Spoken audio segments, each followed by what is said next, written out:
Well, hello everyone. Welcome back to Adrian's Digital Basement 2. On today's video, I'm doing a VCF Southwest wrap-up, or a mini wrap-up, or a mega wrap-up. I'm not quite sure, actually. So as many of my regular viewers will know, I was recently at VCF Southwest in Dallas, and I had an absolute blast. It was a 3-day event, Friday, Saturday, and Sunday, and I was there for all 3 days. Now, I didn't have a table. I was just loitering around, mainly hanging out where David Lovett was, or Usagi Electric, and it was so fun getting to meet so many of my fans that were in the local area or who drove or flew, some people flew, to see me at the Dallas event. Now, as per usual, when I go to these events, I'm really there to socialize and meet people, so I don't really take a lot of pictures, and that was no exception in this case. But as per usual, I got plenty of selfies with folks who walked up to me and we had a great chat. And I tried to remember to ask people to send in selfies. So I'm going to be showing a bunch right here in this video. And I can't express how much of a pleasure it is to go to these events, these vintage computer festivals, and meet fans. That's really the main reason why I go. In fact, I hardly spend time going to any of the talks, or really, well, I try to look at all the various exhibits and chit chat with the folks who are giving them, but even that can be very difficult just because of the number of people that are there to chat with me. But like I said, that is worth every penny of the expense of the trip and the time that it takes to go, and I just absolutely have a blast. And I'm already planning on going to next year's VCF Southwest in Dallas, and I will mention that the event is going to be at a new location next year, first time ever. Previously, it's always been at the University of Texas at Dallas. It's going to be in a hotel, more like the Chicago or the Midwest VCF, where there's an attached hotel and convention center space.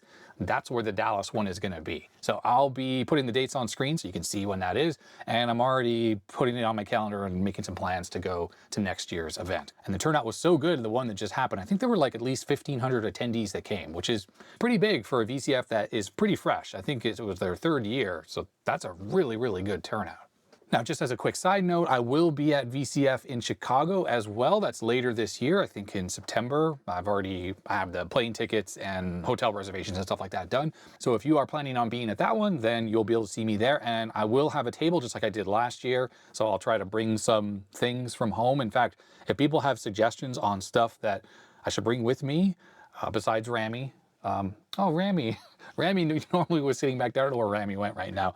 I will bring Rami and some other stuff, but if you have suggestions on things I could bring, and remember, it has to fit in a large suitcase because I'm going to be flying, then definitely comment down below, because I think I brought a few things last year and I just need help and suggestions on stuff I can bring this year.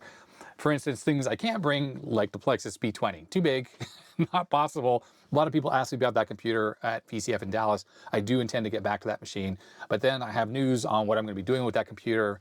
Anyways, that's for a different video. What I want to do in this video is show off some of the things I brought back from the VCF. Now, it's not very big because people were conscientious and made things little, so like little stuff like this.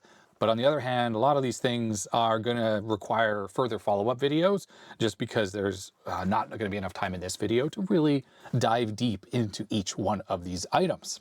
So let me just spend a moment to rearrange the bench, and I'm going to put the technical things aside and just kind of go through the things that are less technical first off, and then we'll get to the technical items. So first off, we have some candy. So these two came from, oh, and I'm sorry, I forgot your name if you're watching, but this person came all the way from Frankfurt, Germany to hand me some German Haribo. And this wasn't the first time I met this gentleman. Last year as well, they also flew out to the event and it was absolutely awesome.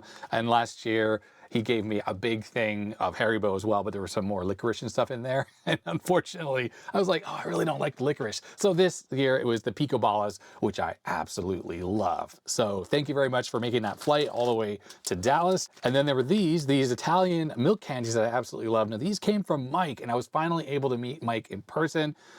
Mike recently donated all the Olivetti stuff recently, not Massimo, who gave me the recent AT&T stuff. It was actually the Olivetti PC-1, those little wedge computers, the t-shirts, there was a Formula One car, and some other stuff. So I saw Mike there in person. It was awesome to finally get to meet him face to face, and he gave me some more of these candies. He also gave me some other stuff, which I have down here on the floor. I'll get to that in a second once we kind of get through these smaller items first. We have a small badge here for Tandy Showcase. This is, yep, a little pin you can put onto your shirt. And what Tandy showcased is the entryway to the second building. When you walked in there, it was the most incredible display of everything Tandy Radio Shack you can absolutely imagine. Now, I didn't take any photos, as I said, and I wish I had, but one of the really cool items I was completely blown away at was apparently Radio Shack, at least here in North America, sold guitars, full-on guitars, like electric guitars and stuff. And there were a couple on display there, which was very cool. It had the realistic branding, which was their in-house brand for all their stuff. So I was pretty blown away and surprised. I'd never really heard of that, but it was in their catalog. So if you look at some of their older catalogs, I think it was from late 60s or into the 70s at the time when they were selling these guitars.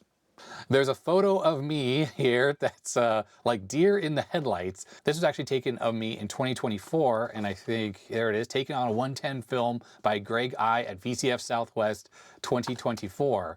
So this is actually a scan of the developed film. So it's printed like on a digital photo printer as far as I'm aware. But that grainy look and that deer in the headlights of the flash, it's completely normal for this kind of film.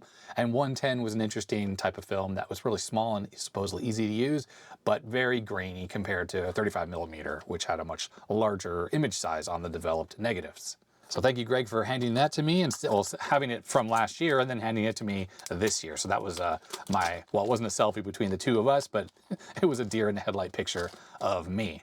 All right, so this little thing here comes from Paul, or looks like Waffles. This is for the TMS-9918, which is the video chip that's used on a bunch of things, including the TI-99, but a bunch of other things like MSXs, the earliest MSXs. This little PCB, obviously designed by Troy Schrapel, 2024. A bunch of level shifters. Oh, there we go. Warning, must use USB-C from Raspberry Pi 2040 module. Okay, there's a GitHub repo. So now my recollection of what this is it's a TMS-9918, or the video chip replacement, that uses a Raspberry Pi Pico, one of the USB-C versions.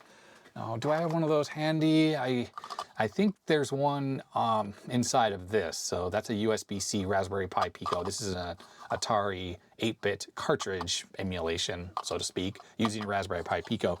I can't remember if I bought more of those, but apparently you add one of those on top of this, stick it into your computer or your MSX or whatever that uses that video chip, and you have a replacement 9918. Looks like it comes from Australia as well, by the way. Let's look at this GitHub repo and see any details on this. And here it is, a replacement for the classic TMS-9918 and the TMS-9929, which is the PAL variant, powered by a Raspberry Pi Pico. Now, I've definitely had some of these chips go bad before, but I think I've always been able to find replacements, and I think I got them from AliExpress or eBay. This was a number of years ago when I was working on some repairs on TI-99s, but this seems like a really cool project. So this actually looks like a slightly newer variant that maybe has the RP2040 built in. Yes, it is an all-in-one replacement. So this one that I have here is obviously an older variant where you stick an entire module for a Raspberry Pi Pico on top of it.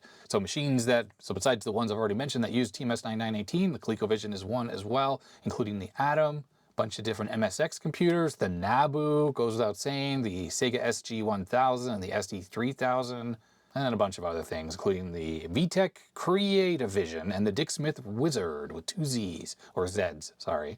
The Pico 9918 includes F18A compatibility. This video was captured directly from the Pico 9918 VGA output, running various F18A demos on a TI-99 4A.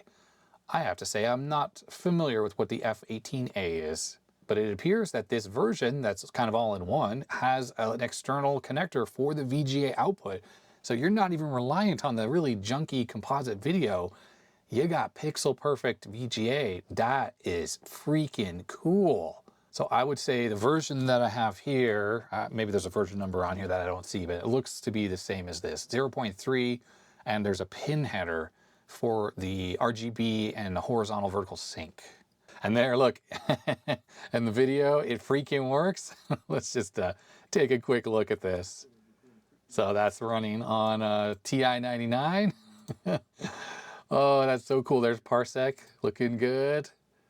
Yeah, that is so cool. And it looks like we have some additional modes, like 80 column mode available, which is obviously not a standard mode available on the stock TMS-9918. But there it is, 80 columns. And then here's this F18A thing that I was talking about. So using Final Grom. I really need to get back to my T99s. Oh, okay. Wow. F18A mode, showing most of Rasmus's F18A demo for the TN94A plus a few extras. Look at that parallax scrolling. That's freaking awesome. And obviously we have way better colors and bigger sprites, and I'm quickly jumping around, but yep, these demos are mighty impressive. Look, look at this, SNES style graphics. Wow, on a TI-99. So I won't have time in this video to, well, I don't even have the Raspberry Pi to put on here.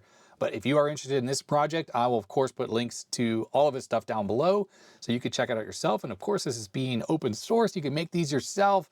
What a freaking cool project. The RP2040, that thing just is so incredible. Just more and more cool stuff is coming out for it. And I mean, I never would have thought you could use a microcontroller, one that cost a few dollars, to replace an entire graphics chip on a computer, on an 8-bit computer, and then get pixel perfect VGA out, plus a bunch of additional capabilities as seen there on Troy's videos. Wow, that is super cool. All right, next up, we got some 8-inch floppy disks. Now, these were handed to me by AJ of Forgotten Machines, and here happens to be a photo of me and AJ printed on a Apple Image Writer 2. I hate those printers, but it was cool to see and hear it printed. AJ does a lot of media preservation and archiving, and AJ handed me this disc and was like, hey, have you ever seen anything like this? And I was like, oh, it's a normal 8-inch disc. But then he pointed out, it says FD2 256 HD high density. Oh, that's a bit odd. And apparently someone had bought these and came to AJ and was like, I can't use these in my drive. Well, it turns out that these are some kind of a high density 8-inch discs that I'd never heard of. And the index hole is in a different position than it is on other 8-inch discs. So here's an example. I have a couple other 8-inch discs. This is a single-sided 8-inch disc, so pretty common. But look at the hole. Look where the hole is there. It's in a different spot. So yeah, I knew that between single-sided 8-inch and double-sided 8-inch, which I have one right here, that the holes were in a different spot from each other. So let's see if I can show both of those. So you'll notice it's moved over to the right a little bit more on the double-sided one. But between the high density and these single density discs, we have another index hole. So I really had no idea about that. I just wanted to kind of show that on camera here. So if anyone is familiar with these types of discs, let's see here, double track 96 TPI.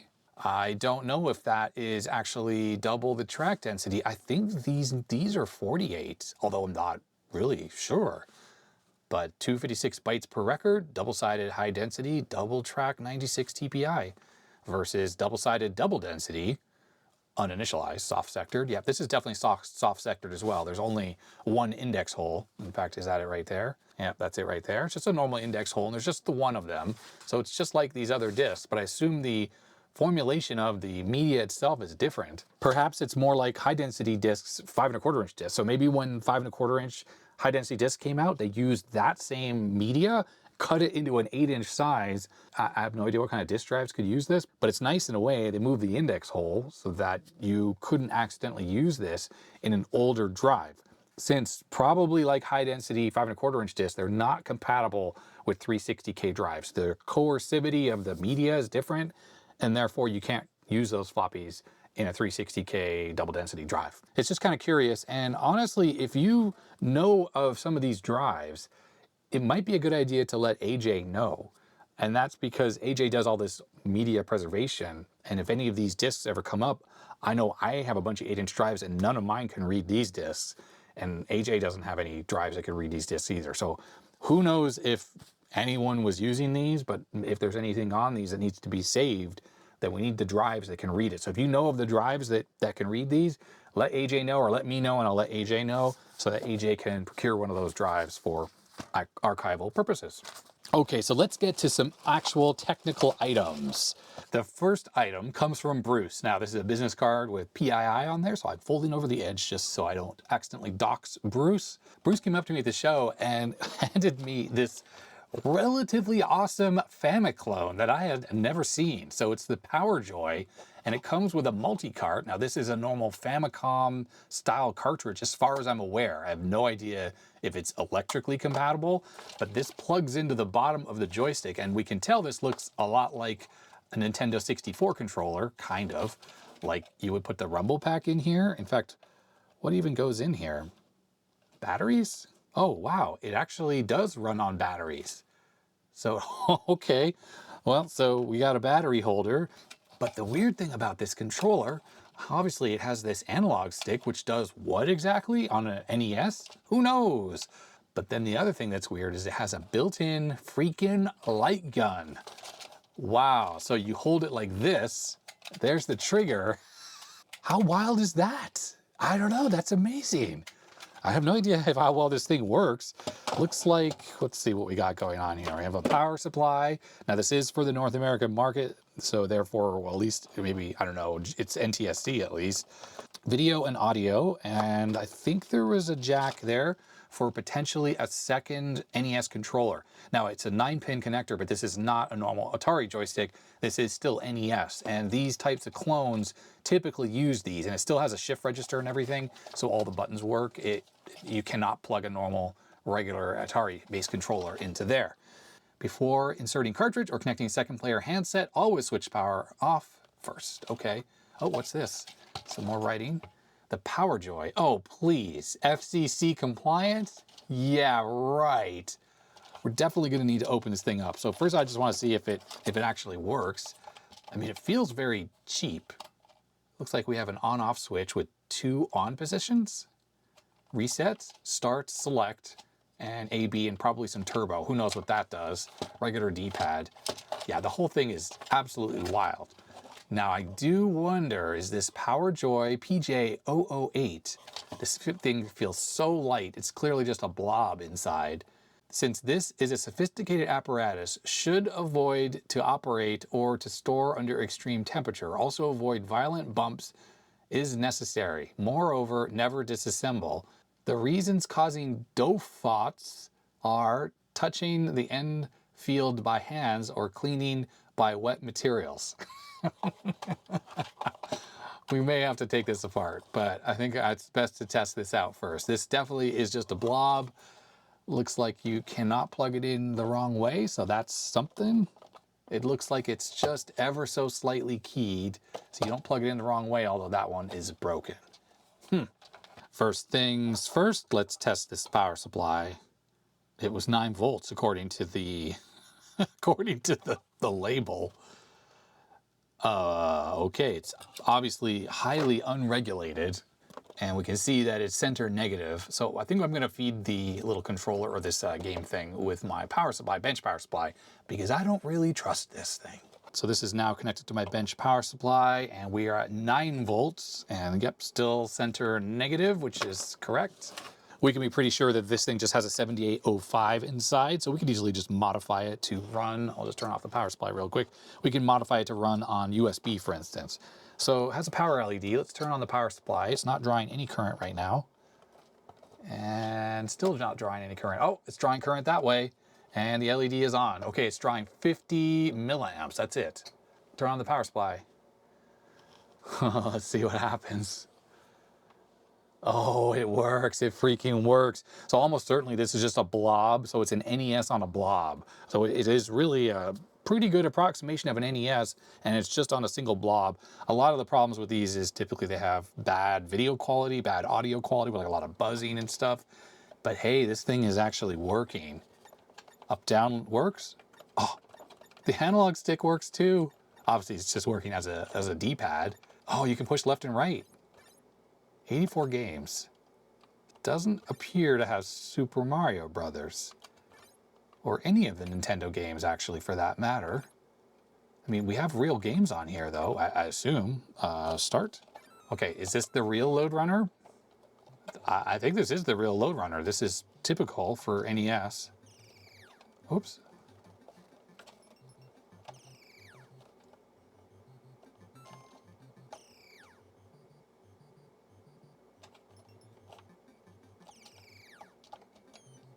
Oops, I'm pushing the wrong button to dig, but hey, that does work. Reset.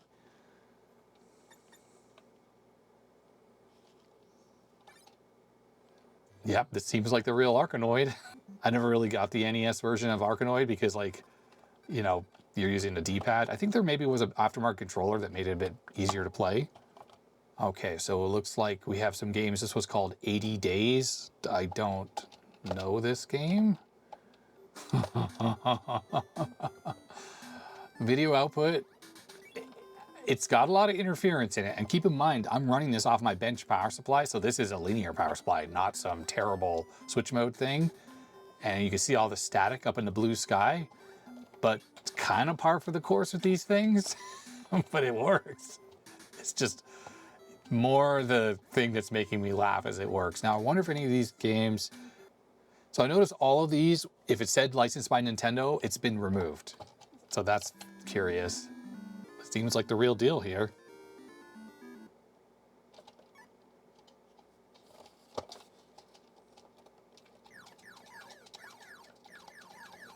So yeah, by the way, it's using 60 milliamps right now. So this is very, very low power in that obviously batteries would last quite a long time.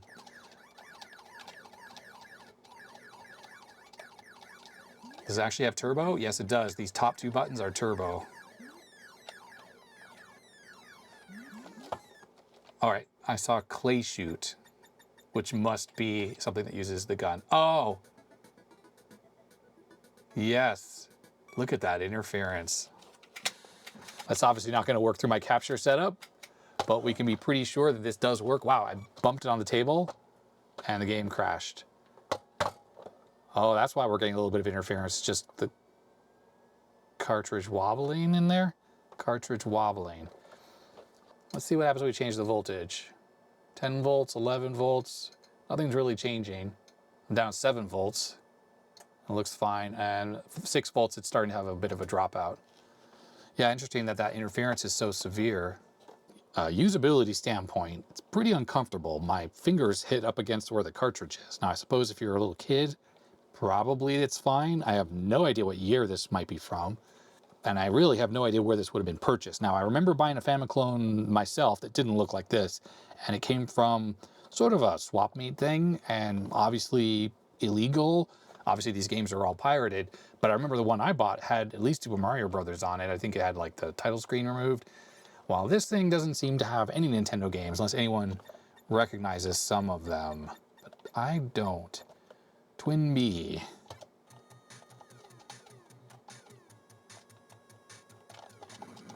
Wow, I'm terrible at this game. Okay, we're having issues with scrolling, and I have a feeling it might be because I was banging the cartridge again. So here's my other Famiclone. This is the one that has RGB and S-Video and stuff. So I really love this thing. I use it all the time. And I have an EverDrive in here, and I'm not plugging this EverDrive into that because who knows if electrically it's actually compatible. But I'm okay plugging the cartridge from that into here to see if it works the other way around. The good Famiclone is just a standard Nintendo, just happens to have a regular Famicom style connector on it. So if something goes wrong with it, I have spare parts, I could fix it. But let's see if the Power Joy cartridge actually fits in here, which it does. And let's see if this works. It does. And of course, the video quality is far better on this than on that thing. So the game I was just playing was Twin B. Let's try that. Look, no interference patterns, a lot less color fringing. It just looks a whole lot better. And we're hooked up over just composite video. Look how clear it is. No interference.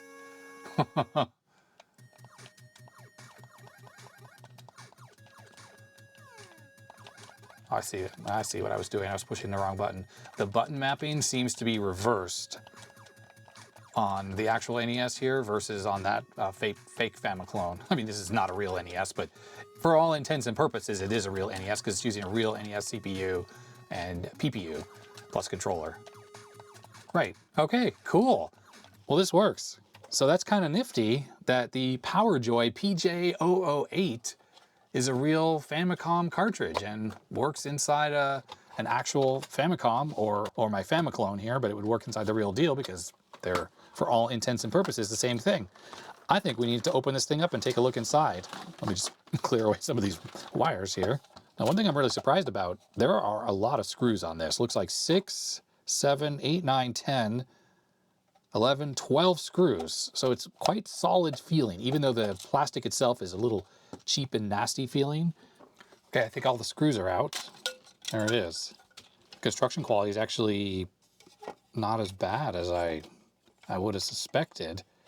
Ferrite bead on the wire. It doesn't have any shielding, so there's no way this thing is like FCC compliant. But there's a little bit of work that actually went into making this thing. It says XDVTA USA USA R1.3 voltage regulator. They just didn't bother with the capacitor. Well, that would explain why there's so much interference. You really need a capacitor for the 7805. I mean, maybe it does have shielding. Actually, look at that. There is shielding on this. That is shocking. There's our light gun. That's just like hot glue and heat shrink tube and a bent LED and some really badly installed components. Battery connector, that all feeds to the board. Space for an extra UM6582, whatever that is. Well, color me confused. Actual shielding on here. That's mind-blowing. All right, bent open the tabs. Should free the shield. And reveal the blob. There it is. Amazingly, that's actually 3 different blobs. One is probably for the controller. This one right here is probably the shift register, which emulates an external controller. But then these 2, PPU, CPU, something like that. There's no built-in ROM. We've got a little bypass cap there. The contacts for the buttons, they actually look gold-coated. I mean, this is shocking. The quality is way better than I would have expected. Why did they save all of like a fraction of a cent by not installing a capacitor for the voltage regulator, though? That's the question I have. Yes, and that is absolutely what that is right there. The real reason why Bruce gave this to me was for the Multicart more than this. This was more the curiosity with the built-in light gun and zapper and just the strange form factor of it all. In the end, I'm a bit surprised by it, but the reality is using this thing is still miserable. But this is kind of nifty. I really like these funky multi-carts, and it's nice to know that this thing works perfectly with my Famiclone. Is this something we can open up? Whoa, okay, that opened. All right, there it is, Blob Central as well. So these are little carriers with blobs on them for these statogram chips. Do we see a date anywhere on here? I don't, unless that's somehow 32nd week of 2003. It's definitely possible that that's the case. Well, it's also curious about the construction of this multicart. I've never really looked in that many of these. Well, a couple things. Gold plated, so that's sweet. Is this the character ROM and the program ROM and the mapper? Is that what's going on with this cartridge? It's all kind of cool. I suppose the problem is now this thing kind of flipped out of my hands when I opened it. Which way does this go? Because this mounts either way, and I didn't see which way this was installed. It would have been nice if this was keyed in a way where you couldn't put it in backwards accidentally. My assumption is it goes that way. Yeah, I think so. Or you know what, maybe not. Because look how bent that looks now. And if I put it in the other way, it's not bent anymore. Yeah, that's got to be the right way. I don't know. Well, Bruce, thanks very much for rescuing and then giving me this very interesting Famiclone and this cool multicart that will work with my good Famiclone here. Awesome. Next up, we have a hard drive. This comes from Eric, who emailed me about this. This is actually a hard drive that came from a Dolch Pack 62, which, if you remember, that's the same little lunchbox PC that I had a few videos on. Like I replaced the LCD and changed out the whole motherboard and stuff like that. Well, I mentioned that I didn't have any of the original drivers or software for that machine, and it turns out that this is one of the original hard drives that came out of one of those computers. And this would have network sniffing software and probably the video drivers for the custom video cards and stuff that were on that machine. Now, one of the issues is you could see that this drive, a Seagate, is quite rusty. And when we flip it over, this is obviously a SCSI hard drive since it has a 50-pin connector. But things aren't looking so hot there. Those pins are all pretty crusty and corroded because this poor hard drive was obviously stored in a pretty hostile environment. So I have a power supply for seeing if we can even power this up and get it spinning, because it would be my hope that it would spin and I could actually get the data off of this. But when I turn on the power supply, there's the power LED. The drive has no signs of life whatsoever. It doesn't even attempt to spin. Actually, just in case this power supply is faulty, because the little power switch thing is falling apart, I should probably solder these wires together.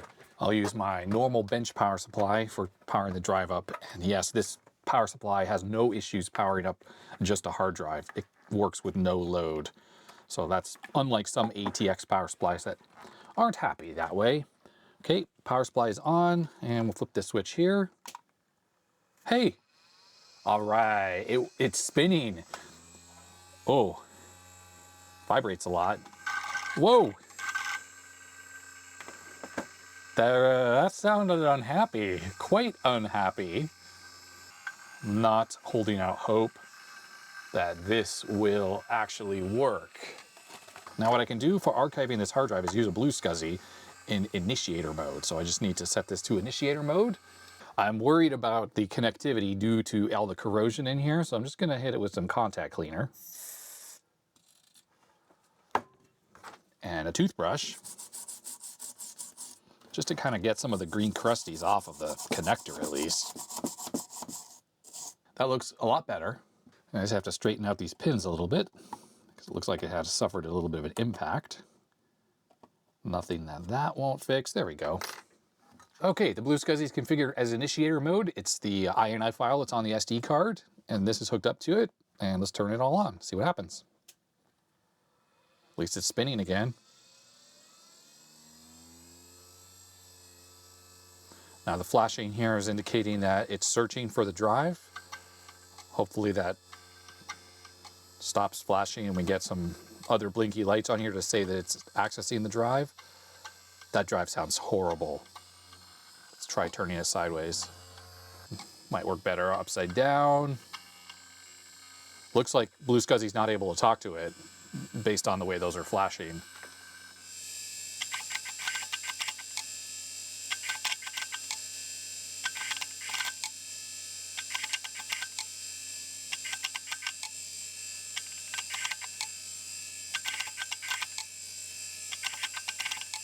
So far, not so good.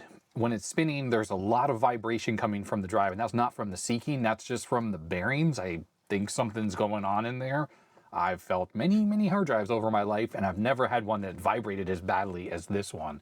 So perhaps there's some corrosion on the edge of the disc, perhaps some water got inside, and as that spins, the corrosion maybe is heavier, so that's why it feels like it's out of balance. And if the head goes to that area, obviously it makes terrible noises. So I'm just gonna play around with this a little bit, see if I can get the drive to settle down a little bit and maybe start to be read by the Bluesky. Well, I've decided to try to open this up. The screws have a lot of aluminum oxide on them, so there's definitely some corrosion happening with this drive. I'm just feeling around for any other screws that might be hiding under here. There's definitely something going on under this sticker. This might be an air filter over here. Yeah. I'd say that is. Okay, it looks like we can see the disc though. Yes, there it is. Oh, it doesn't look so bad inside, does it? Let's turn it back on while the cover is off, see what it does.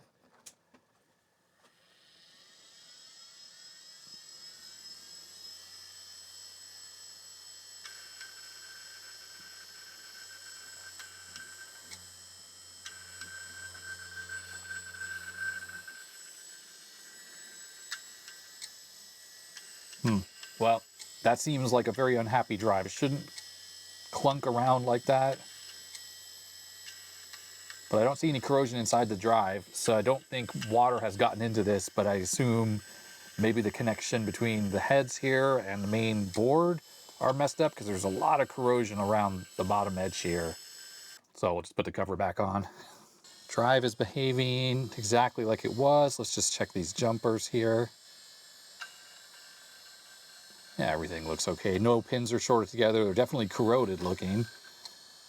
On the bottom of the drive, there's corrosion here and there. I suppose just for grins, let's take the PCB off. Maybe we'll see something that looks out of the ordinary underneath. Something damaged or corroded. The foam. That's gross. Some kind of a dead bug or something there. Maybe I'll do some contact cleaner in that spot. All right, so I got rid of that dead bug or whatever was there, cleaned it up with the brush and the contact cleaner.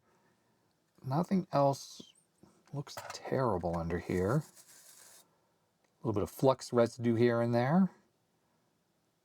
Don't notice anything damaged or looks bad. I assume we just have a problem with the heads on this drive. All right, let's plug this back together. Make sure I don't misalign the pins. Okay, there it is. It's kind of my assumption that I should put one of these screws in probably for grounding at least. So we'll just put this middle one in. Sounds exactly the same. Clunking and unhappy, and so I think there's no saving this drive, unfortunately. And yes, this is just flashing the same exact way, which means it's not even communicating with the drive at all. I'm just checking the way this is configured. So it's configured to power, termination from drive, and SCSI bus, along with parity enable, and termination is currently enabled, which is good because I need termination on the drive and on this, so they're both enabled. And yeah, looks like it's set up for ID 0 right now. But this drive is making its horrible noises, and I think it's unsavable, unfortunately. That's just par for the course with these old drives. So Eric, thanks very much for saving this drive and getting it into my hands, and it's really unfortunate. There's no way to recover the data off this drive. Those drivers are going to be lost. Now, my Dolch itself has been so upgraded at this point, doesn't really matter. I'm not using any of the original motherboard or cards or any of that stuff. But it would have been nice from a preservation standpoint if I could have got those files off this, and I would have got that up on archive.org. So if you're watching this and you have any ideas of what I could try doing to get this thing kickstarted, let me know. But with those horrible clunky noises, I really feel that it's a lost cause and this thing is a goner, just from how it was treated, obviously, during its stored lifetime. Next up, we have something for the Atari 2600, the Lock-On 2600 Tight Cart Fix by Chris Cool Creations. So here's Chris's business card, aquietalcove.com, and you might be wondering, what exactly is this? Well, Chris was telling me, and I was actually unaware of this, but I just went to my own cartridges and I figured it out. Sometimes these cartridges for the 2600 swell and make it very difficult to get them into your console. So here's my 2600 console, the only one I have right now, which is fine. I only need one. I'm not a big fan of this platform anyways. But this Yar's Revenge cartridge goes in, no issues whatsoever. See, it comes in and out very easily. But then I grabbed Millipede, and this one is really not, like, I can lift the whole console up and it's not even inserted all the way. So I think this cartridge has swelled, or this has swelled, and there's obviously a difference between these two. This has a date code of 1987 on it, so late, but they look similar, both official cartridges as far as I'm aware, but this one doesn't really go in the console properly. So I think this is what this adapter is for. So the whole point of this is you put this into your console like that. That goes in really easily, no issues whatsoever. Then you can plug in your actual game cartridge into the adapter. So like that Yar's Revenge, no problem, but this Millipede also goes in no problem. So you're not having to really jam the cartridges into the console anymore. They go in very easily, just like that. And it actually took the adapter out, but it's really a good fit. So there's no stress putting this in or taking it out. It goes in, just the cartridge connector is the only thing that's giving it some friction. So yeah, that's pretty cool. So let's get this thing plugged in and just see if it works. All right, let's see what happens. Oh, you know what? Before we do anything with the adapter, I'm just gonna put Yar's Revenge directly into the console just to make sure everything is working. All right, yes, there it is, game start. Do we have audio? Oh, that's loud. Ooh, the video image is a little dark, so that's nothing to do with the adapter or the cartridge. That is simply due to this console, I guess the composite mod that's on here. Why is it so dark? It's kind of annoying. Console works, obviously, so let's put in the adapter. And we'll plug Yar's Revenge back in. Good, working great. All right, there it is, game's fine. Oh. This is such a great game. All right, anyways, Yar's Revenge working well. Let's pop that out and let's plug in Millipede. I think there's really not much to this. There it is, Millipede working great. Obviously, the console's dark, but that's not the fault of anything on here. All right, there's Millipede. You know, this version's not too bad, to be honest. So there we go, that's really nifty. The Lock-On 2600 Tight Cart Fix by Chris Cool Creations.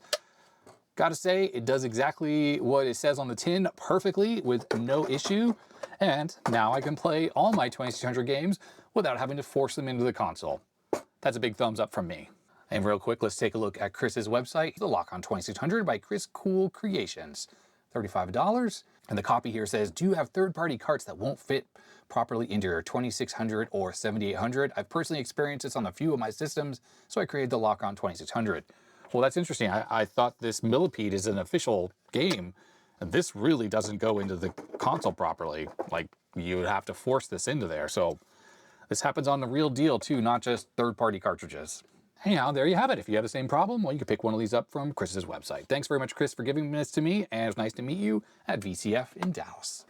All right, next up, I have my Tandy 1000 HX on the bench because the next item relates to this machine.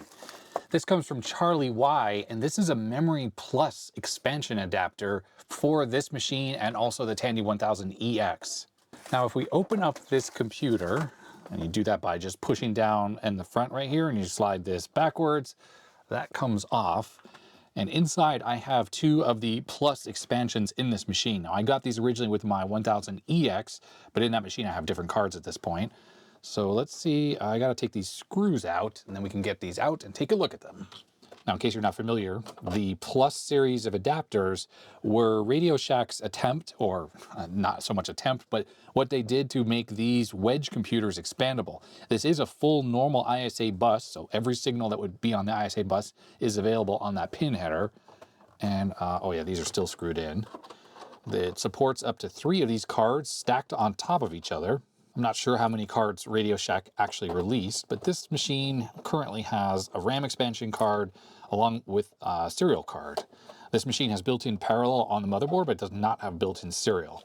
I think they also had a modem that you could get for this.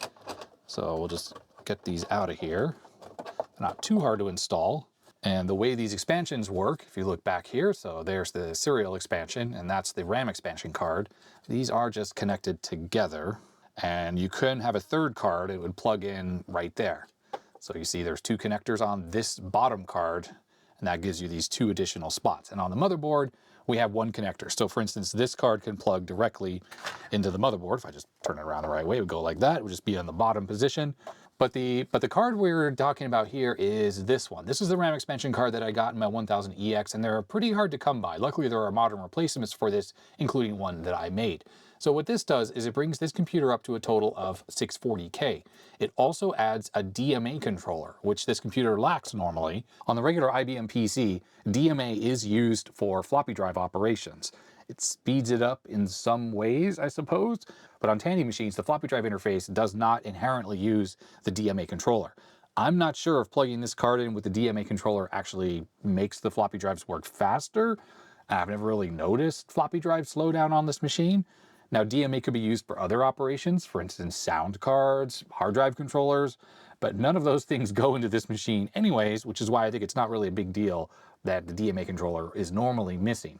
Let's turn this computer on with no expansion installed, and let's see how much RAM we have. 256K, I actually forgot if it was 128 or 256. And yes, notice how quickly this thing boots up, and that's because there is a ROM drive in this computer. It just basically has enough to get the OS booted. It's very small, and then it goes to the A drive, which would be the first floppy drive, 720K. So with this installed in the machine, this gives us an extra 256K. This is 256 by 1 bit wide, and then these are 64K times 4 bits each. So another 64K, another 64K for 128. So a total of 384 in addition to the 256 on the motherboard. That's 640K total, plus the DMA controller. A little bit of select logic, and then I guess the extra expansion ports for the serial card right there. Now, if we take a look at the part number on the back here, Tandy 1000 EX memory expansion board, cat number 25162. Well, this was the RAM expansion card that Charlie gave me, and Charlie said that this card brings this computer up to, I'll just turn it off, we don't need to have it running there, up to 7 768K of RAM.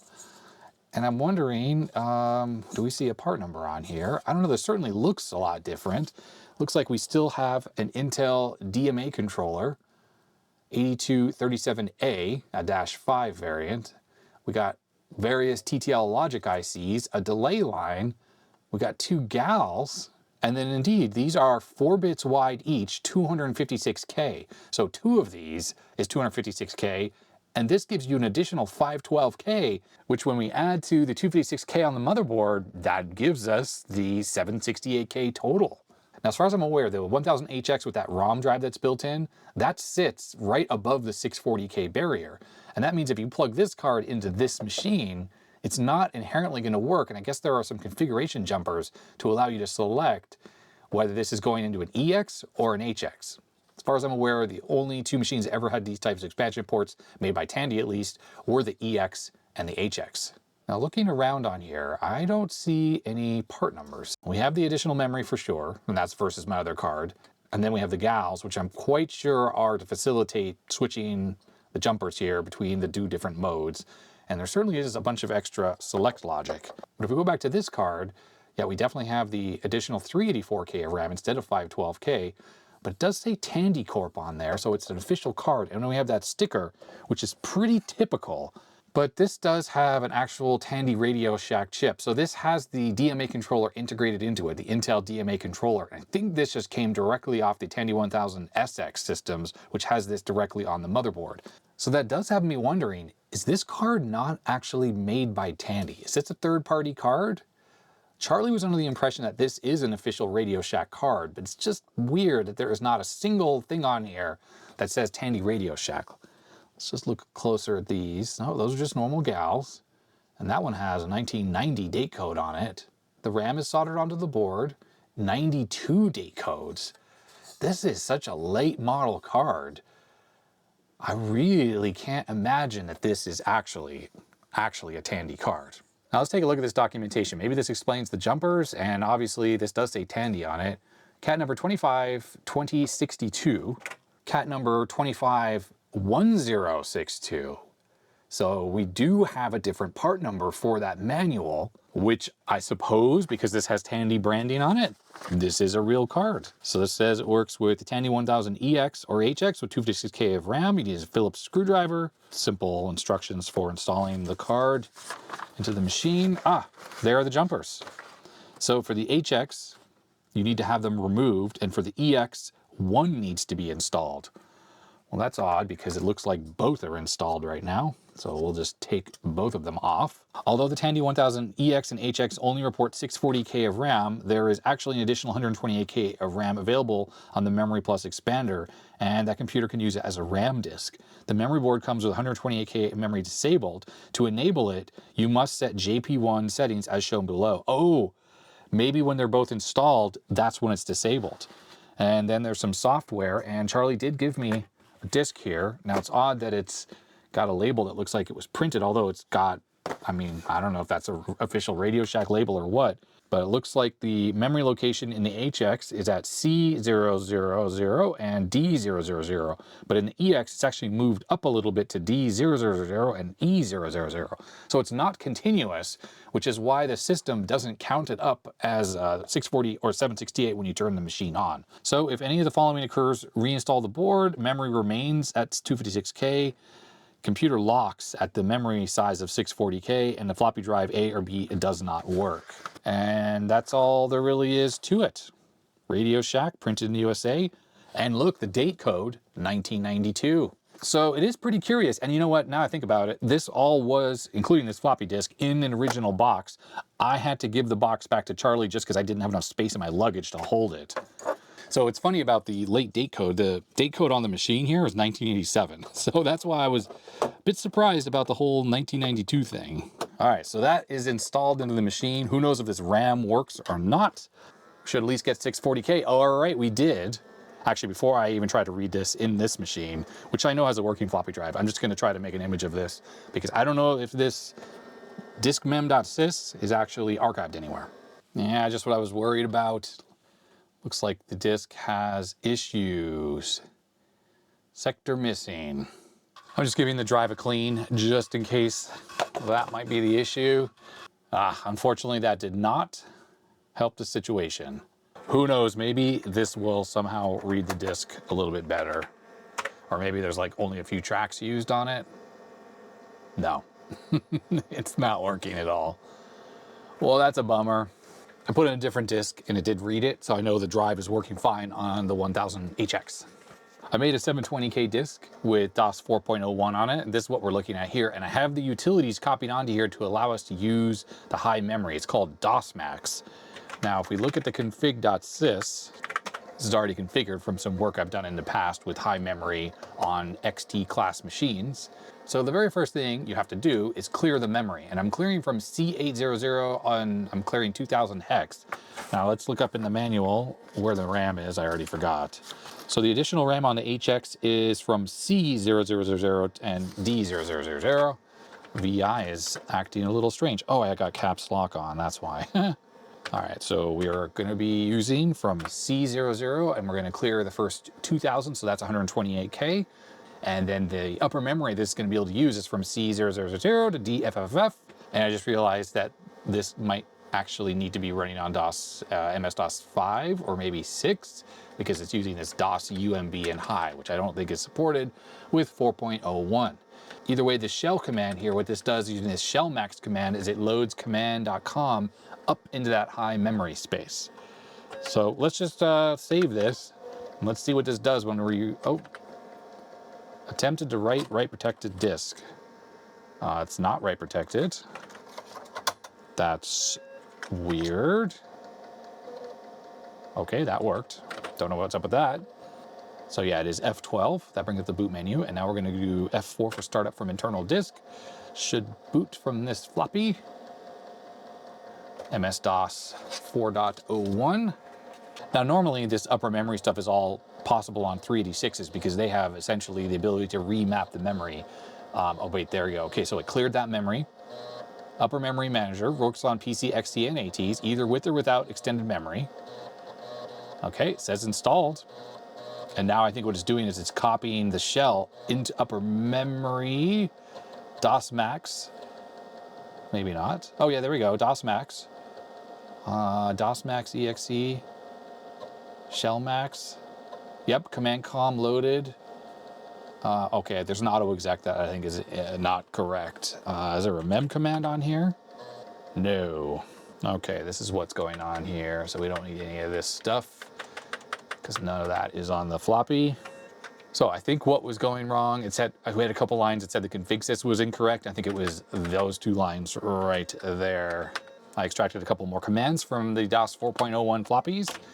Let's boot back off that disk. It does boot off the ROM disk every time. I think there's something you can configure in the, this thing doesn't have a BIOS settings, but there's a boot configuration thing you can adjust, and there's some NVRAM on here or EEPROM or something like that. You can make a change to permanently boot off the disk, but I like the ROM disk.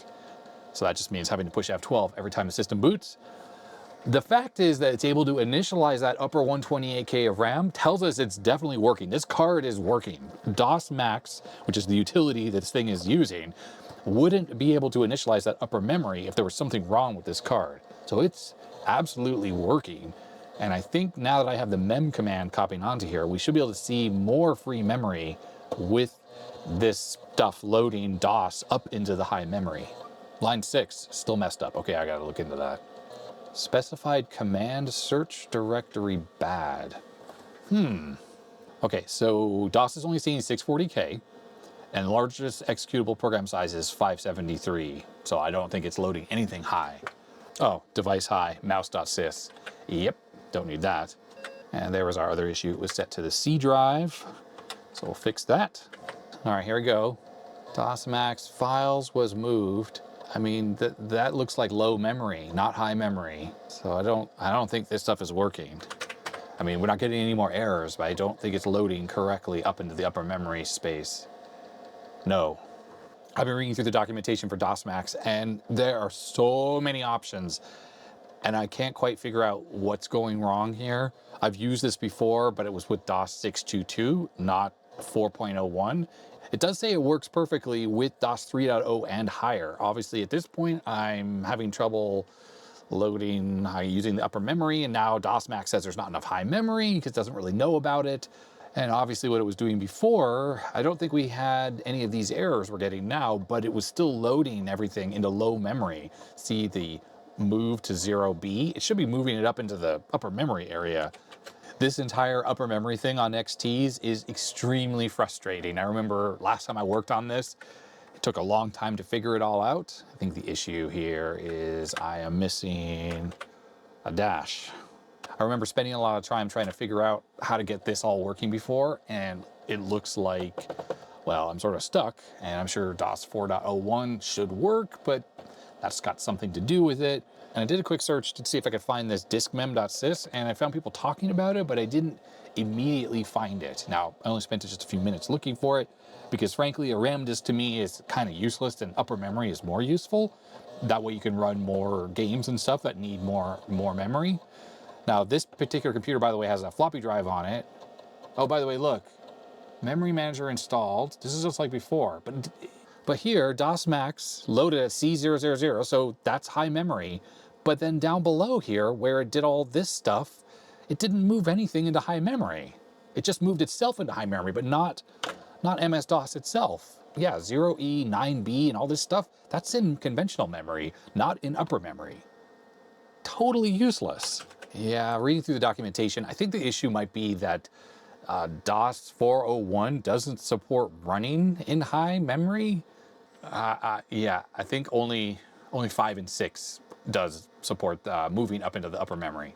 All right, I think I've done enough fiddling with this card. I can confirm that this thing does work. Otherwise, we wouldn't have been able to clear the memory in the upper memory, and DOSMAX is loading itself into this. So that's definitely confirming that this card is working well. Also, there was no weird crashes, and the floppy drive is working, so the DMA controller is good as well. Now, from a high memory perspective, this is kind of cool as an artifact, since Tandy actually made something like this, which was an upgrade over the original RAM card that I showed, this one here that doesn't have the upper memory. But one of the issues with this card and this card, they're both really rare and expensive to get now, so thank you very much, Charlie, for giving that to me. But I ended up designing my own RAM expansion card for the Tandy 1000 line, and it's open source, it's on my GitHub, it uses just a couple ICs and one static RAM chip. It does expand these machines all the way up to 640K and gives you high memory support as well, which was the stuff that you saw in the config sets originally for the high memory. I think it gives you something like 64K of high memory. I can't remember off the top of my head. It's been a number of years. So if you are missing a RAM expansion for your 1000EX or HX, don't try finding one of these Tandy cards, which are so hard to find these days. Just make one of my cards and spend 20 bucks in parts, and then you'll have this machine running with high memory. Once you fiddle with all the right settings, though, with this DOSMAX utility. I'll put a link to the DOSMAX utility so you can download it and read the documentation if you weren't aware that you had high memory support for these old machines.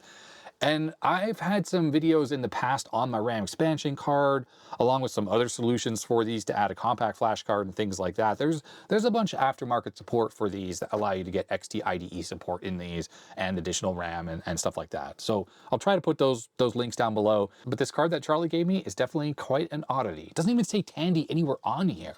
Like, there's nothing to indicate that this is even made by them. And why were they making a card for a computer that was kind of dead already in 1992? Just seems very strange to me. All right, there's still a bunch more stuff to go through here, so I didn't bring back a lot of things, but it ended up being a good number of items. So our next item comes from Johan at Gringo Gadgets. Johan lives in Texas, so I met him in person. And what this board is this goes with the TRS-80 Model 1 IO Expander that I recently showed off. And well, this is just really a breakout board for that. So the board that I'm talking about was in a previous mail call episode, I think, and I don't remember at the moment where it is. Basement's still a bit of a mess.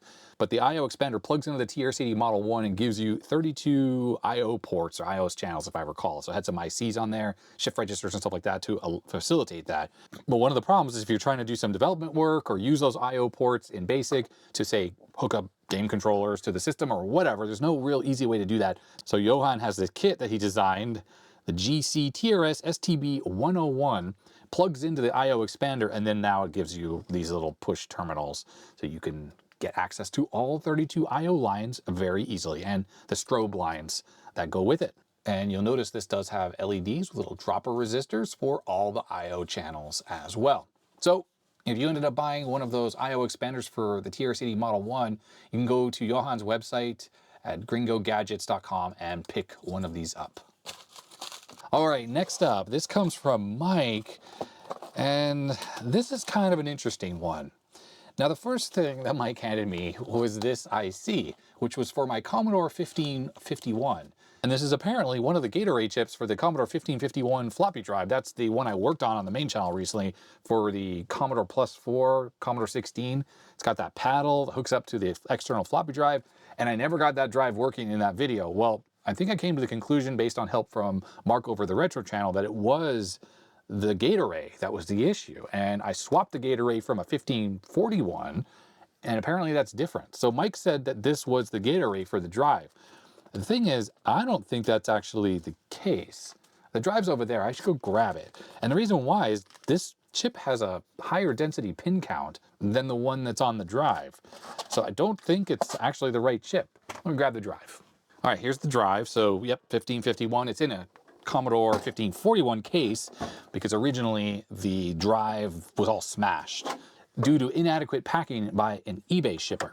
Now, Mike was the one who originally gave me this drive, and I think Mike ended up buying a second one and just using that since this one was totally smashed, and Mike got his money back from eBay, buyer protection, whatnot.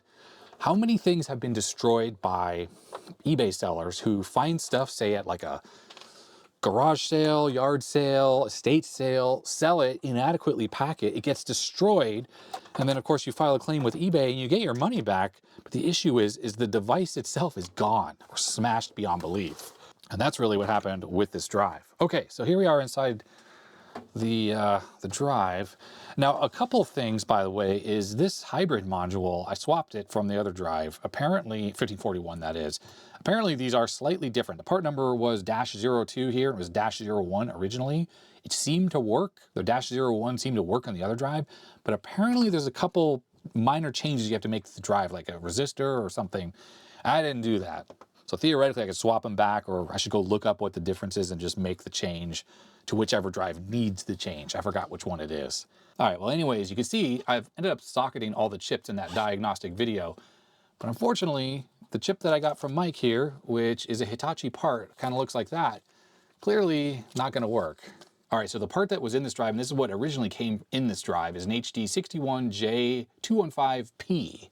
And the chip we got here is a HD61K215P. Well, it's a J or a K.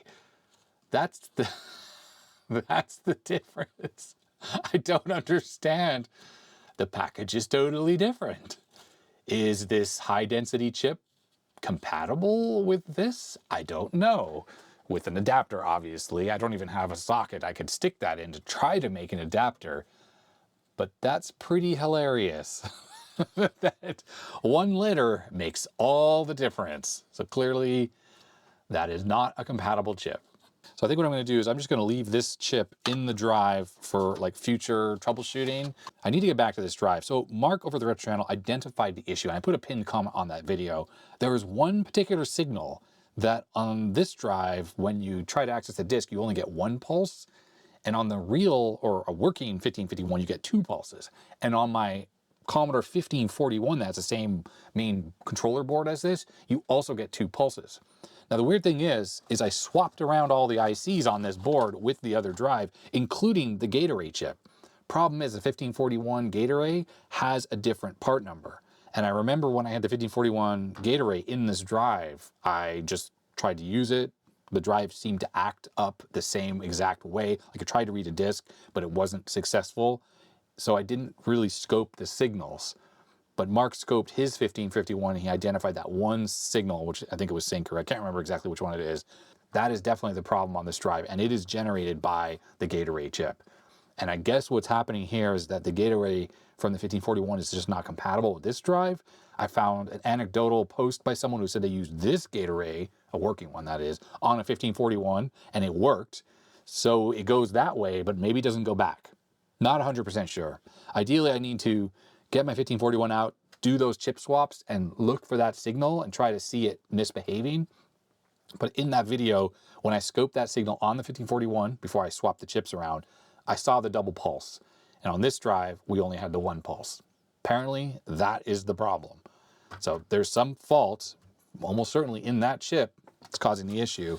And I was kind of hoping that the chip that I got from Mike would have fixed this drive, but clearly it's not compatible. So that's why I'm just gonna leave it inside there for a future video.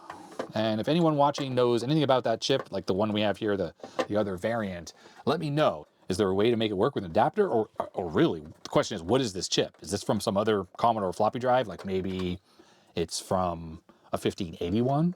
I don't think it comes from a 1571. I don't remember seeing a high density chip in those drives either. It's been a while since I've opened one, and I've never worked on a 1581, so I couldn't tell you what's in those. Interesting is there's a sticker on the bottom of this drive, and I wrote suspected bad 6525. But that's not the case. Definitely it was the gate array that Mark said that signal is generated by. Wrong on this drive. So anyways, thanks for that chip, Mike, but unfortunately, it's not gonna make this drive work, at least not yet. All right, the last couple things I'm gonna show off on the video are things, unfortunately, I'm not gonna be able to demo in this video, and it's gonna have to be for future videos. So this one here in my left hand, this comes from Mike as well, same as that chip we just looked at, and then this comes from someone else. So let's look at the thing that Mike gave me first. And there are a couple floppy disks here, but inside here is a card. And this card is for the Amiga 500, and it goes into the trap door. So this would normally be where you added the RAM expansion and the clock for the Amiga 500. But what this does is, in addition to adding the RAM and the clock, like you would expect, it adds an entire PC emulator. We have an NEC, well, made in Ireland, by the way, V30 processor, and then some type of glue logic. And this is the RAM. There's the clock IC, and I don't know, that's not the clock chip, but one of these is gonna be the clock chip. Maybe it's this one right down here. This stuff is all just normal logic, bus transceivers, logic. We have one single bit of RAM. That's interesting. Why would you have 1 bit of RAM? Maybe for parity. So I don't know how much RAM is available to the PC. Maybe only 256K, and it uses this as parity? I don't know. Anyhow, Colf Computer Supplies, P25-42, is that the model number? I don't know. Clock adjust. Oh, wow, that's kind of cool. A trimmer for the clock. Cool. And we have a coin cell that has bulged a little. I think I should get that off the board, just in case. What I'll do is I'll just check to see if there's any voltage left in there. 0.2 volts. No. Let's get that off just in case it leaks. I mean, it's possible these can leak. It's never that bad when they do. It doesn't create a huge amount of damage. But this is a weird, rare card, and apparently this is the software for it, and I do want to check this thing out. So let's get that off. It's pretty easy. I don't know if that's leaking or just corrosion. Certainly no damage to the board. So I'm going to put a battery holder onto this, and it does have negative and positive already marked on there. It's not a perfect fit, so this wobbles a little bit, but nothing that a little bit of hot glue underneath it wouldn't fix. And now, of course, it's easy to just pop a battery on as needed. It's definitely a little bit of corrosion right there, isn't it? So we'll just put a little IPA.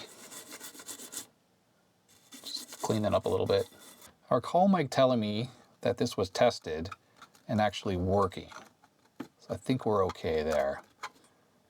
This might have been just something else that globbed on there, although look at that, the copper is exposed. That's just a ground flood fill though, so it's not the end of the world, but yeah, there's definitely a little bit of corrosion happening here. I guess that came from the battery, maybe, although that looks kind of perfect around there.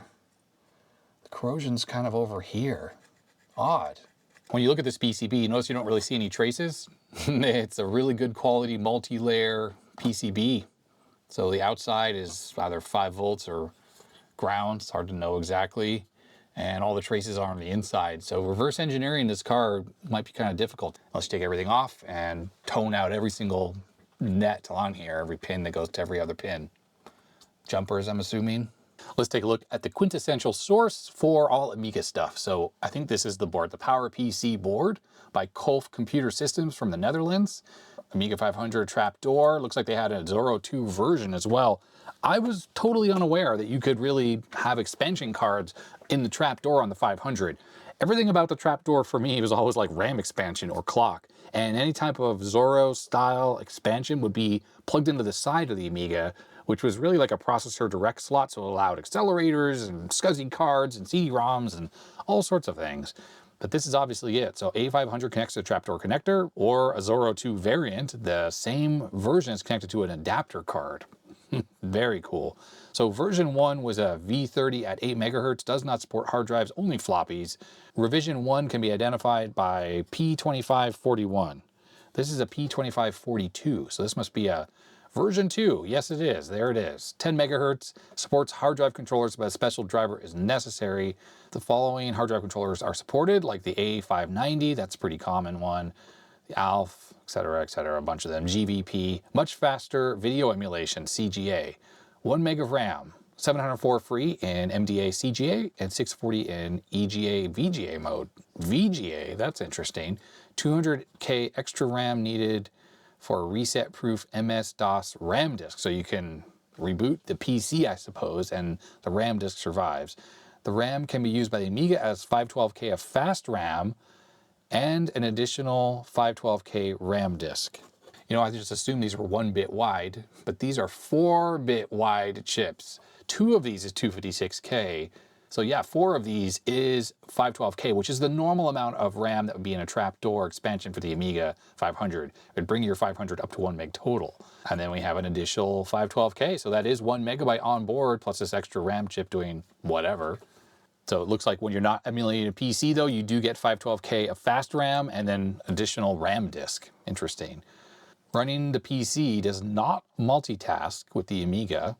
It uses the Amiga serial port up to 19.2. It uses the Amiga floppy controller and parallel port. Video 640 by 400, 16 colors. MDA as well, CGA. Battery backed up clock, emulates a PC sound card, which I assume means beep speaker.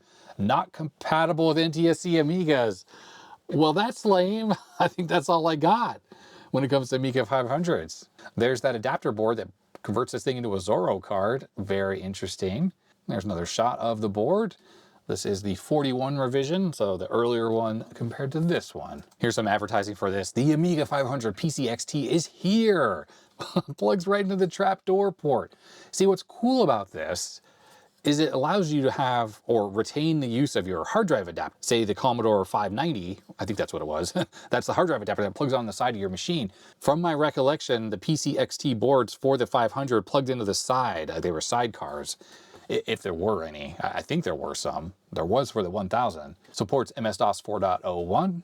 3.5-inch internal, external, including external 5.25-inch drive. Price was £320, including VAT. This was what, in 1990? That's quite expensive. Wow, so £324. How much would you have been able to get an Amstrad PC at the same time as this? I'm assuming it would be more, but you'd have an entire computer versus a slow emulation, potentially slow emulation of a PC. Well, the not compatible with NTSC Amigas, that might be a bit of a showstopper. So Mike, if you're watching this, please comment down below. Let me know what your testing resulted in. Did you test this on a PAL machine or not? I know I have an ECS Amiga 500, of course that can run in PAL mode, but I don't think I have any native PAL machines. Maybe I can convert one of my 500s, I have 2 here, convert one of them to run in PAL all the time. I'm not exactly sure what mods I have to do to make that happen. I assume there's a new crystal oscillator and maybe a jumper, and I don't know if the Agnes needs to be swapped out or the Denise or what the deal is there. So if anyone watching knows how to convert a 500 to PAL, one of the older Kickstart 1.3 ones, let me know. And if anyone has tried this on the NTSC machine, also let me know. Could be that this information is just not correct. We have some discs. Looks like the disc I have here is 5.0, which might be newer than the one that's on here.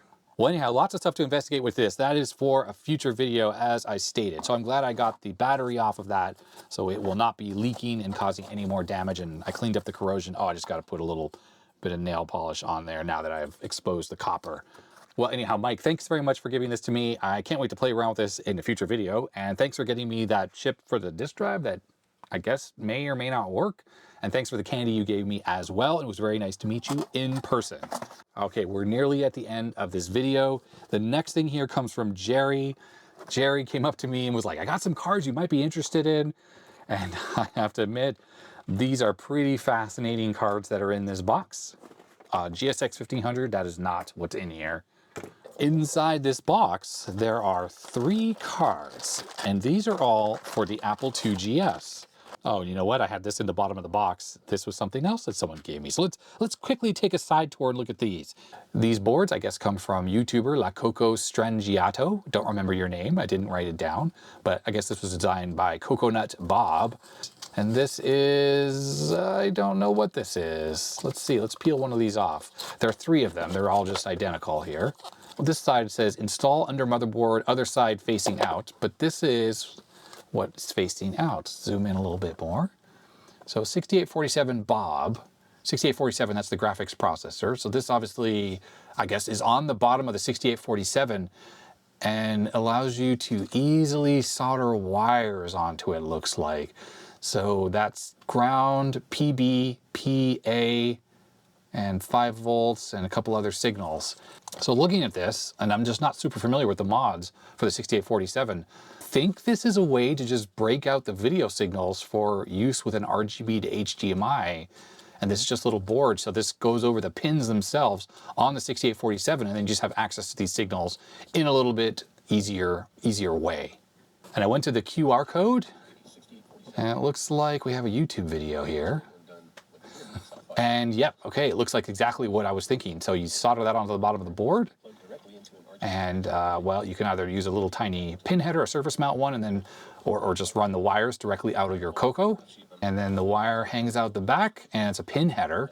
Well, watching this video, it doesn't exactly say what you would be connecting this to. It just says it's for use with various upscalers. So I'm assuming RGB to HDMI is one such upscaler. So this is very handy because I have several machines that use this particular chip, including the Laser 200. Remember that machine I made a couple repair videos on? Terrible video quality because of the video circuit that's on there that goes from the output of this to whatever RF I think that was using. So that would allow me to get pixel perfect output on that machine, which would be very, very handy. So thank you very much. Whoever gave these to me, I don't know if it was you, Coconut Bob, that gave one of these to me. If it was, thank you very much. Or whoever was who gave this to me, thank you very much for that. All right, so let's get back to these cards for the Apple IIgs. So it was Jerry who gave these to me. And take a look at that. This is a zip board for the 2GS. This is an accelerator for it. And I think these are faulty. Or maybe all of them, or some of them. Yes, there are 3 of them here. This one says does not boot. Don't know why. We have some kind of mods that were done to this board. This is the processor, the 65C816. There's the glue logic. This is the magic that makes it happen. SRAM that really accelerates the speed on the 2GS. You need the SRAM. And I think this is the original processor. You take it out of the motherboard, stick it into that socket, and then it is connected up to, this has a thing that plugs into the socket. So this goes into one of the slots. I think this goes that way, plugs into the processor on board. You move the original chip there. So that is for running the machine. I think that's at the original clock speed, but you can see that's the 65C816. Now, Jerry told me that these boards are all old, meaning that these were, this one works. Oh, 2GS boots. Oh, that one works as well. So these were gathered up by Jerry back when this stuff was trash. When retro computers, like, I don't know, early 2000s, you could pretty much get this stuff for next to nothing, like 2GSs were worth nothing. And I think that's where Jerry gathered all these up back in the day. And some of these were modified. So I think originally you could have 8K static RAM chips or 32K chips. And I think some of these have been modified with extra sockets and extra chips. And so potentially we have 2 working boards here, and we have one that doesn't work. But from my recollection, the conversation I had with Jerry, he wasn't totally sure because I think these labels are also very old from when these were originally procured. Now this one has a larger crystal oscillator on it versus that one. I think some of these have been overclocked. It's kind of interesting. These boards nowadays are super hard to find and really rare. I don't have any accelerators for any of my 2GSs. There's like a modern FPGA accelerator for it that's pretty expensive, but apparently these boards and the Applied Engineering Transwarp, which is the other accelerator for the 2GS, are very expensive and very rare and very hard to find. Back in the day when I had an Apple IIgs, I did have a Transwarp GS, And I remember that board was never very stable, but it really made that computer fly. But I think I had to take it out because it became unstable over time. I don't remember all the details. And it was a pretty expensive board even when it was new. And then unfortunately I don't have any of that stuff anymore because it all got sold at a garage sale. So it's long gone. But I remember thinking that that made the 2GS, which maybe was 7 megahertz with that accelerator in there, absolutely fly. Even though 7 megahertz is only just as fast as, say, an Amiga, or a little bit slower, to be honest, the 65C816 really is quite an efficient processor. And let's just look at the crystal oscillators that are on these boards, all three, and we'll see if any of these are actually overclocked. So the first one with the square crystal is 32 megahertz. Now we have to imagine that it gets divided. So it must be divided by 4, so this is running at 8 megahertz, so that's a slight overclock. Date code on this chip here, Zip Chip Incorporated, 1991. And this has an 89 date code on it. Zip GSX version 1.02. I love the placement of those right up against each other. This one works, 2GS boots. All right, here's the next card. This is the first one we looked at. So this is 28.3 megahertz. So this one is definitely seemingly overclocked versus this one. And this has, I think, an 8 megahertz chip in there. The date on this is 1990. Interesting how it's rotated. This says 1.02 as well, so same version on both of these. Not sure what the deal is with this little jumper that's on there. And this one does not boot. And I don't know what kind of mods have been done to this. In fact, like this doesn't have the little jumpers there. I mean, these look like just normal jumper pins. You could just put normal jumpers on them like these. So I don't really know why this mod was done at some point in the past. Same thing right there, J8, not even installed on that board.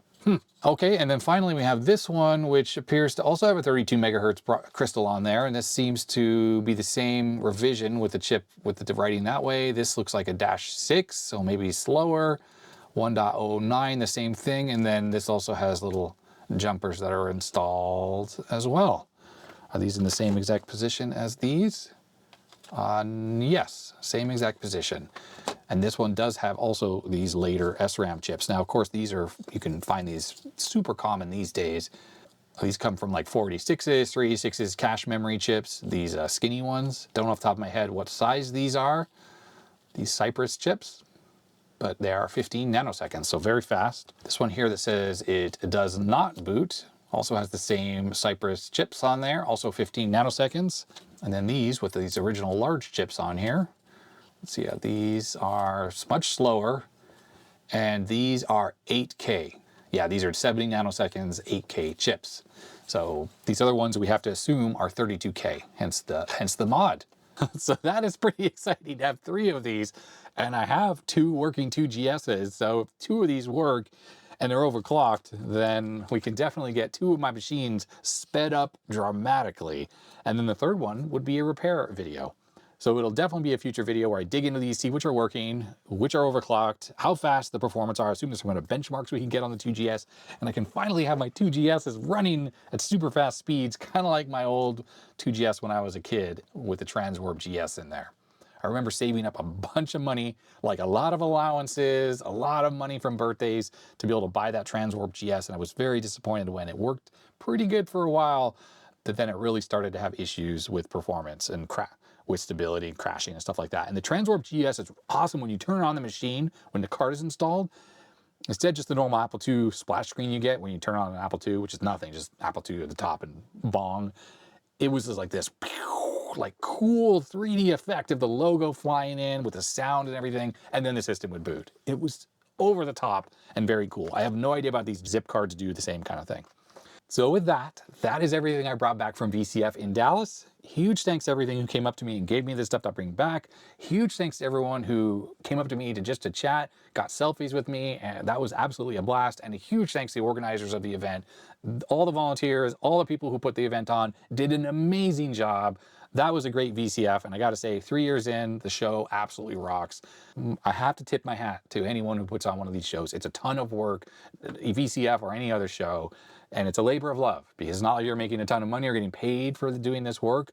So really, I have to say, hats off, hats off. It's an amazing show.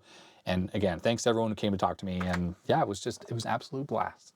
But back to reality here in normal life. I'm down in the basement where most people around me don't care about vintage stuff at all. And that's just how it goes, right? That's what happens when you leave a VCF, by the way. You have a little bit of a high while you're there because everyone's into the hobby, and you get home and it's like, oh, back to reality. Anyhow, it's about dinner time and I'm really hungry. And watch for some future videos where we dig into some of this stuff. It's going to be really fun to play around with it. And there's lots to dig into here. And I guess that's going to be that. So thanks again to my supporters, all the usual YouTube junk, thumbs up, etc., etc. And stay healthy, stay safe, and I'll see you next time. Bye.